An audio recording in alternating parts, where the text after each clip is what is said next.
Masih di Sapa Indonesia Malam bersama saya Friska Clarissa. Adu gagasan Cawapres soal investasi jadi perdebatan hangat saat debat Cawapres Jumat malam. Menurut Cawapres nomor urut 1 Muhaimin Iskandar, kepastian hukum diperlukan untuk meningkatkan investasi. Sedangkan Cawapres nomor urut 2 Gibran Rakabuming merespons investasi akan meningkat jika akses logistik terkoneksi. Sementara Cawapres nomor urut 3 Mahfud MD mempertanyakan jawaban Muhaimin soal instrumen hukum untuk mempermudah investasi. Menurut Mahfud, fakta di lapangan investasi cenderung sulit. Dan investasi tidak akan ada masuk ke tanah air kita apabila tidak kita bangun trust, kepercayaan internasional, kepercayaan dalam negeri dengan apa? Dengan kepastian hukum dan terjaganya kestabilan usaha yang berkembang di masyarakat kita. Di sisi yang lain, investasi juga masih sangat tertutup. Kita ingin investasi ini begitu terbuka dan tidak hanya berkonsentrasi kepada investasi yang menumpuk pada sektor-sektor tertentu atau padat modal. Kedua, agar investasi ini bisa masuk buat kalangan UMKM dan seluruh pelaku usaha kecil, maka kita harus kuatkan kapasitas dan kualitas produksi dari UMKM kita. Lalu ini yang perlu kita garis bawahi. Kita ingin akses untuk logistik harus terkoneksikan sehingga distribusi bisa menurun. Lalu untuk UMKM ini memang PR kita ke depan juga.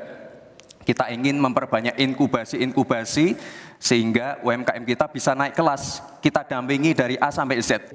Yang Bapak sampaikan itu tadi saya kira itu sangat normatif. Seharusnya begitu. Di lapangan Pak, investasi itu sulit loh Pak. Prosedurnya bertele-tele, ada konflik of interest. Nah itu yang sering saya dapat laporan dari berbagai tempat. Minta izin misalnya untuk UMKM. Untuk UMKM misalnya, berapa? Perlu 24 meja Pak untuk mendapat izin UMKM. Pertanyaan saya, instrumen hukum apa yang Pak Imin bisa sediakan untuk menjawab itu semua? Memang apa yang disampaikan Pak Gibran, selain kita bantu permodalan dan kapasitas untuk produksi yang meyakinkan para investor masuk, ada prasyarat-prasyarat mutlak yang disiapkan pemerintah. Sekaligus menanggapi Pak Mahfud, kita punya undang-undang Omnibus Law, kita punya sistem baru yang lebih efektif dan ramah terhadap investasi. Tetapi sekali lagi pemerintah terlampau lambat dalam mengimplementasikan itu semua, sehingga harus kita selepet supaya lebih cepat lagi menyediakan sarana dan prasarana bagi percepatan izin. Berbelit-belitnya izin saya setuju, menjadi penyebab utama trust itu hilang. Adu gagasan Cawapres bidang ekonomi siapa paling mumpuni? Kita bahas bersama Daniel Johan dari Direktorat Juru Kampanye Timnas Amin. Lalu ada Emil Dardak, juru bicara TKN Prabowo Gibran. Kemudian Ahmad Baidowi, Direktur Komunikasi Politik Ganjar Mahfud. Dan Muhammad Faisal, Direktur Eksekutif Center of Reform on Economics. Selamat malam Bapak-Bapak. Malam semuanya. Selamat malam, saya ke Mas Daniel dulu. Kita akan bahas masing-masing satu persatu. Soal debat kemarin misalnya disinggung soal target pertumbuhan ekonomi. Disebut bahwa tampaknya targetnya Timnas Amin terlalu rendah. Emangnya kalau Timnas Amin tidak pede dengan kondisi ekonomi saat ini atau seperti apa Bung Daniel sebenarnya? Ya bukan tidak pede, kalau dari secara hitungan kita bisa mencapai 7 sampai 7,5.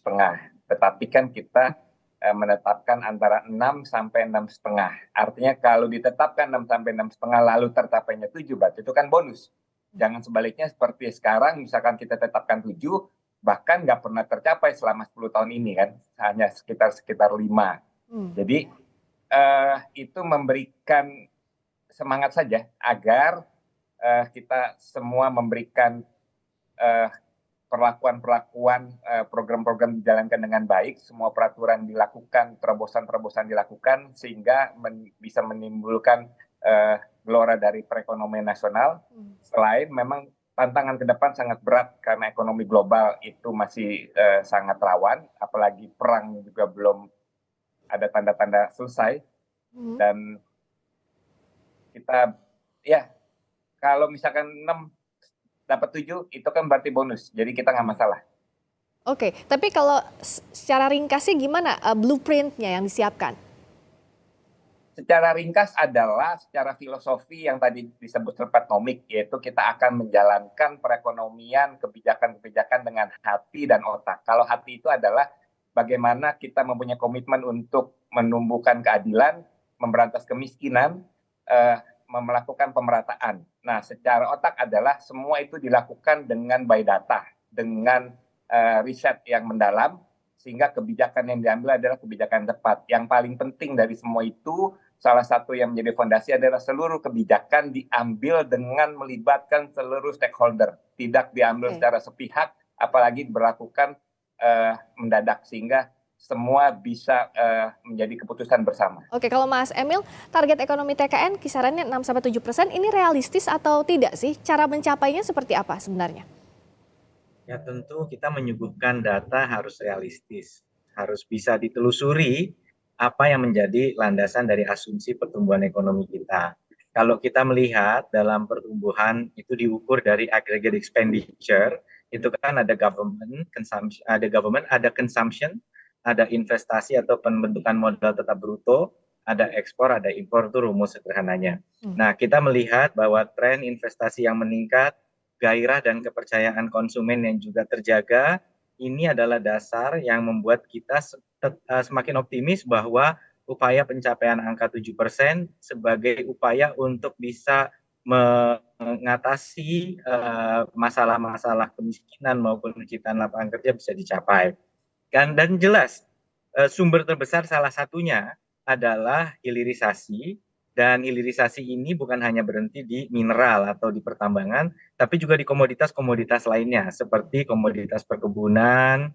Kita melihat bagaimana afirmasi yang tegas dari pemerintahan Bapak Joko Widodo dan Kiai Ma'ruf Amin telah menghasilkan tentunya pemberdayaan biodiesel yang sekarang bisa dimix dalam BBM kita hingga ke B30 lebih gitu ya. Dan ini tidak dicapai dengan mudah karena tentunya perlu ketegasan, keberaniannya dengan penuh tentunya kecermatan. Nah, kalau bicara target tinggi juga dipasang oleh paslon nomor urut 3 Ganjar Mahfud. Mas Awi, 7% ini gimana hitung-hitungannya? Ini logis atau enggak untuk dicapai? Ya tentu kita memasang target itu sesuai dengan hitung-hitungan yang kita miliki. Tentu tidak asal bicara 7%, Pak Ganjar kan memiliki pengalaman sebagai Gubernur Jawa Tengah selama 10 tahun. Nah, itu ada pengalaman empiris yang bisa diaplikasikan di tingkat nasional. Karena itulah kemudian turunannya kemudian kita untuk mendongkrak itu menyiapkan 21 program set gitu kan. Dan yang terpenting detail programnya misalkan terkait dengan industrialisasi. Bagaimana mendorong pertumbuhan ekonomi itu di desa melalui industrialisasi yang terfokus pada sektor strategis seperti pertanian dan maritim. Karena kita merupakan negara yang agraris dan dengan kekayaan laut juga melimpah, itu kan perlu dimaksimalkan. Yang berikutnya misalkan menciptakan 17 juta lapangan pekerjaan. Ini tidak hanya sekedar menciptakan 17 juta lapangan pekerjaan, tetapi bagaimana menyesuaikan dengan kondisi keterkinian. Misalkan konteks pengembangan ekonomi melalui platform digital itu kan juga menjadi salah satu tema yang menjadi materi kampanye kita. Termasuk juga misalkan bagaimana kita menselaraskan data tentang UMKM, mudah berusaha dan satu data Indonesia. Apa yang disampaikan oleh Pak Mahfud itu memang kenyataan real di lapangan. Investasi kita ini sulit berkembang di Indonesia selama ini karena banyak hal-hal hambatan yang tidak tertulis di lapang, tidak tertulis, tetapi itu praktek di lapangannya seperti itu. Adanya Undang-Undang Cipta Kerja yang dibikin melalui metode Omnibus Law itu ternyata salah satu tujuannya untuk menarik investasi, tetapi tidak berjalan maksimal di lapangan karena aplikasinya itu tidak mudah, membutuhkan beberapa perangkat hukum turunannya, termasuk juga mengubah budaya kerja di Indonesia yang disampaikan oleh Prof. Mahfud sendiri. Bahkan saya sendiri tidak hanya dicurhati, bahkan juga pengalaman bagaimana mengurus perizinan meskipun hari ini ada OSS begitu, tetapi kan realitas di lapangan tidak semudah membalikan telapak tangan. Oke, nah mumpung saya juga ke Mas Awi, soal Pak Mahfud kan menyebut waktu itu ada laporan soal melewati 24 meja bahkan agar izin keluar. Sebenarnya sejauh ini apa yang sudah dilakukan, apa kendalanya dan apa yang akan berbeda nantinya? Ya, penegakan aturan hukum itu harus tanpa tebang pilih, harus seperti yang dilakukan oleh Pak Ganjar ketika menemukan pungli-pungli. Ini kaitannya kan bagaimana banyaknya meja itu kaitannya dengan pungutan-pungutan yang tidak resmi, yang dalam bahasa sehari-hari disebut dengan pungutan liar. Pak Ganjar di Jawa Tengah bagaimana membasmi pungli. Nah, penegakan aturan, konsistensi menegakkan aturan itu yang harus kita lakukan sehingga tidak ada lagi kompromi terhadap oknum-oknum yang menghambat proses perizinan dari sebuah usulan untuk melakukan membuka usaha ataupun lapangan pekerjaan baru. Ini real, data di lapangan menunjukkan seperti itu. Oke, nah kalau bicara soal adanya pungli, kesulitan banyaknya aturan, Mas Emil, kan Pak Jokowi berkali-kali sejak awal pemerintahannya selalu bilang harus reformasi birokrasi, harus mempermudah investasi. Tapi apa yang jadi kendala utama dan akan diperbaiki nantinya jika terpilih kalau Mas Gibran ada di pemerintahan juga Pak Prabowo, termasuk juga soal koneksi akses logistik, ini bagaimana untuk penerapannya? Justru ini di sini makanya kami menyampaikan bahwa paslon Prabowo Gibran ini kan yang memang paling konsisten mengatakan bahwa kita akan membangun di atas fondasi yang sudah dibangun oleh pemerintahan Bapak Jokowi selama 2 periode terakhir. Saber pungli lahir di era ini ya. Begitu pula juga dengan penyederhanaan. 24 meja itu kami bisa yakinkan, bisa memberikan satu fakta bahwa itu tidak berlaku untuk semua gitu ya, karena sekarang ada perizinan berbasis risiko. Kita lihat seberapa mudahnya NIB diterbitkan melalui online single submission. Saya juga menjalankan fungsi perizinan di pemerintah provinsi, kita diminta untuk bisa menyederhanakan proses. Contohnya juga bagaimana IMB, HO, saya waktu dulu bupati ngerasakan ruwetnya HO, izin HO, ordinan apalah itu bahasa yang dipakai, izin gangguan istilahnya, itu juga sudah dihilangkan. Jadi sebenarnya kalau ditanya, kita nggak mau cuma ngomong akan, ini bagian dari kesinambungan perbaikan. Setiap tahun selalu, maka sekarang kita mengenal reformasi birokrasi tematik. Ya. Reformasi birokrasi tematik itu artinya menyederhanakan perizinan. Sekarang yang jalan bukan pemohonnya, tapi sekali lagi berbasis risiko ya. Artinya kalau dia ada dampak lingkungan hidup, ya kita nggak boleh dong ngeloncatin proses-proses AMDAL atau proses-proses UKL UPL ya. Jadi semua berbasis risiko. Jadi saya ngalami betul, misalnya ada orang mau buka toko baut di ruko dia jualan toko baut, izinnya ruwet, ngapain? Ada orang mau buka toko mebel, terus dia dikenakan izin rumit. Waktu saya bupati, itu era pemerintahan Pak Jokowi sudah, kemudian kita cek perizinannya, ternyata bisa disederhanakan, tidak perlu lagi dia buat izin lingkungan, hanya sekedar untuk buka toko mebel.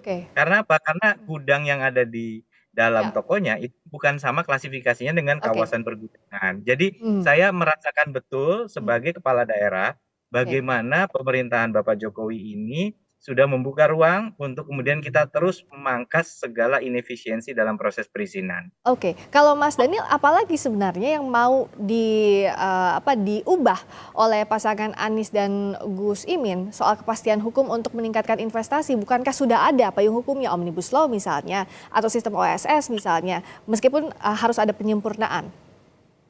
Ya, pertama pemerintah itu ke depan tidak lagi melakukan kebijakan dadakan, seperti persoalan minyak yang pernah terjadi kemarin. Itu karena persoalan dadakan, pengusaha-pengusaha, para retailer yang sebelumnya kita anggap sebagai pahlawan ekonomi yang mempertahankan pertumbuhan bisa mendadak menjadi kriminal tuh, diuber-uber hanya untuk karena menjual minyak goreng. Dampak dari kebijakan yang sesaat misalkan. Lalu misalkan kebijakan sesaat, tahu-tahu untuk garam industri tidak diizinkan untuk impor. Padahal itu punya dampak terhadap industri turunan dari petrokimia, misalkan itu pertama.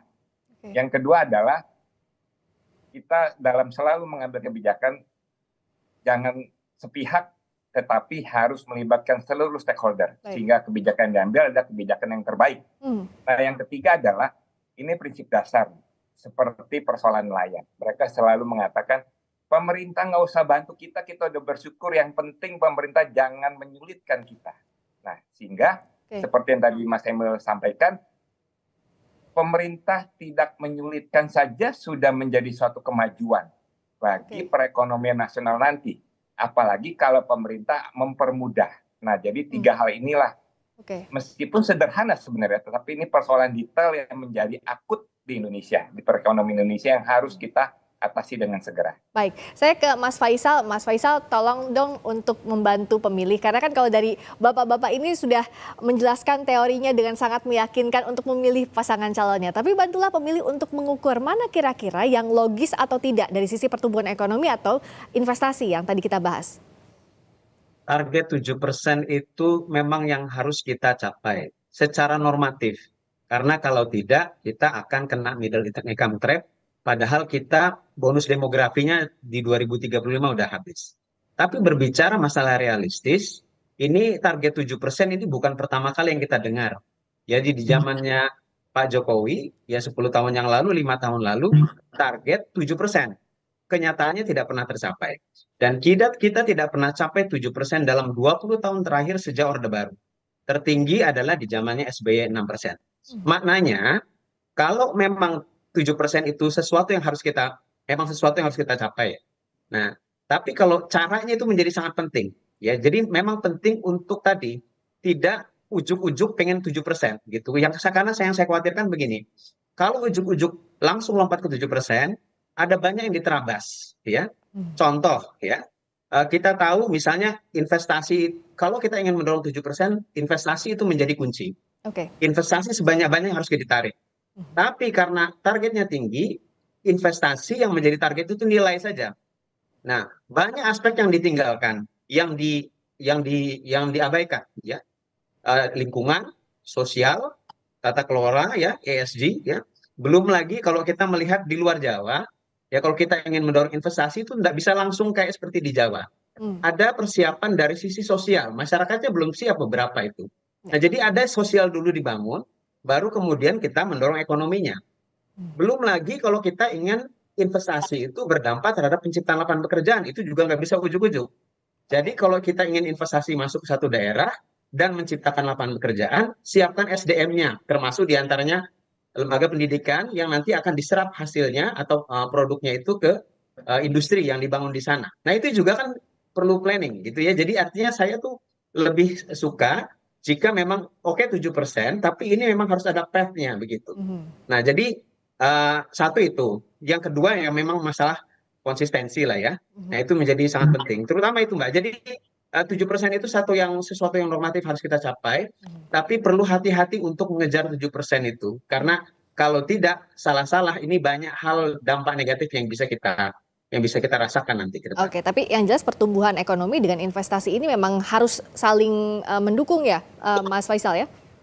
Kuncinya adalah memang dari investasinya gitu. Tapi sekali lagi, investasi yang dipaksakan untuk mencapai 7%, ya dalam waktu singkat itu berbahaya.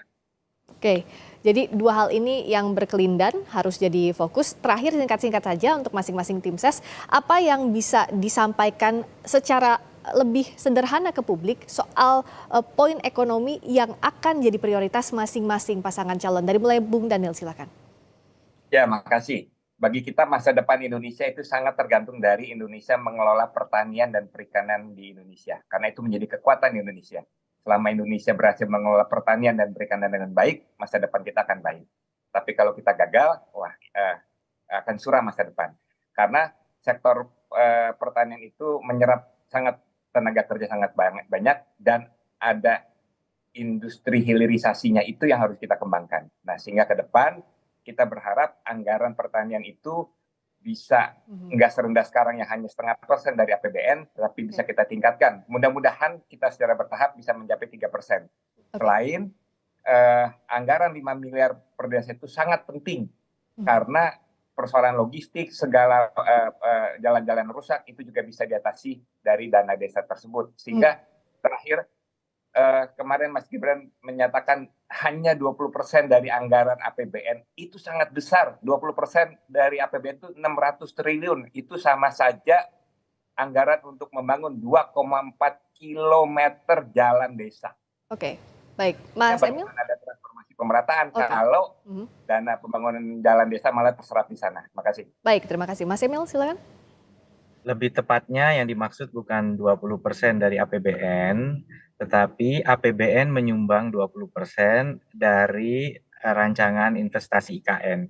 Artinya untuk setiap Rp1 yang ditaruh di IKN, kita berharap, atau setiap Rp2 yang ditaruh di IKN, kita berharap ada Rp8 yang akan masuk dari investasi.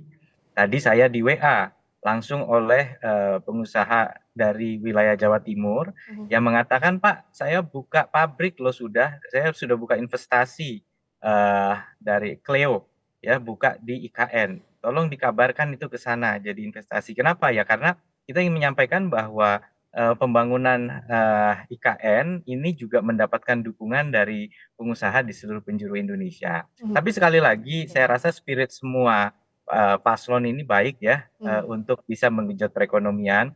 Tidak mungkin ada yang sempurna, maka kata-kata dari Mas Gibran kemarin kesinambungan dan penyempurnaan tadi. Jadi tentunya keberpihakan silakan gitu menjanjikan 5 miliar atau apa, tapi dari 0 sampai bisa bermiliar-miliar masuk ke desa itu juga adalah affirmative decision dari Presiden Jokowi selama ini. Oke. Ya, dan masyarakat sudah merasakan dampaknya baik, dan ini kesinambungan gitu. Dulu ada PNPM, Baik. sekarang ada dana desa. Jadi tapi kata kunci terakhir tadi yang disampaikan Pak Faisal penting sekali, ekonomi bisa overheating kalau kita genjot perekonomiannya, tapi long run agregat supply-nya belum digeser. Ini saya bicara ekonomi sedikit. Baik. Nah, karena itu kata kuncinya infrastruktur itu harus dibangun dan itu sudah dilakukan dengan konsisten, dengan penuh Baik. komitmen. Yang kedua Baik. tentu adalah Singkat saja, kebijakan Mas. yang berpihak ke dalam negeri. Itu yang paling penting. Jadi Oke. hilirisasi itu kita berantem sama negara luar Baik. supaya produk kita nggak diekspor mentah. Nah, saya rasa karena waktu terbatas, dua hal ini aja sudah menjadi sebuah bukti nyata bahwa kita mencoba meningkatkan kapasitas ekonomi kita agar bisa tumbuh lebih pesat. Oke, Mas Awi, terakhir. Ya, dalam peningkatan ekonomi kita, target 7% tentu tidak bisa dicapai secara tiba-tiba. Semua melalui tahapan yang cukup panjang. Proses keberlanjutan dan perbaikan apa yang dilakukan Presiden hari ini, itu yang bagus kita teruskan, bagi yang kurang-kurang kita sempurnakan. Setidaknya kalau Ganjar Mahfud dipercaya, mau diberi amanah memimpin Indonesia, kami fokus pada pemberdayaan UMKM, petani, nelayan, lansia, dan penyandang disabilitas dengan program-program yang memudahkan berusaha meningkatkan kesejahteraan dan membuka akses ke teknologi. Dan yang terpenting adalah efisiensi dalam melaksanakan program, tidak boleh ada pemborosan. Bagi Ganjar Mahfud, 21 program yang kami canangkan, yang dibacakan oleh Pak Mahfud itu hanya membutuhkan sekitar 500 triliun. Sementara ada calon lain, hampir 500 triliun hanya untuk makan siang. Jadi sebuah program yang bisa dibandingkan, mana yang efisien dan bisa dampaknya luas dan berbekas, dengan yang hanya misalkan sekedar foya-foya. Terima kasih. Baik, kita tentu tahu bahwa semuanya punya niat dan juga program yang baik, tapi silahkan berjuang agar ini betul-betul untuk kepentingan rakyat, ekonomi berjalan dengan baik dengan target pertumbuhan ekonomi yang tadi sudah disampaikan masing-masing. Terima kasih Bung Daniel Johan, terima kasih Mas Emil Dardak, terima kasih Mas Ahmad Baidowi, terima kasih Mas Muhammad Faisal. Selamat malam. Mas Daniel. Sehat selalu, sampai bertemu lagi.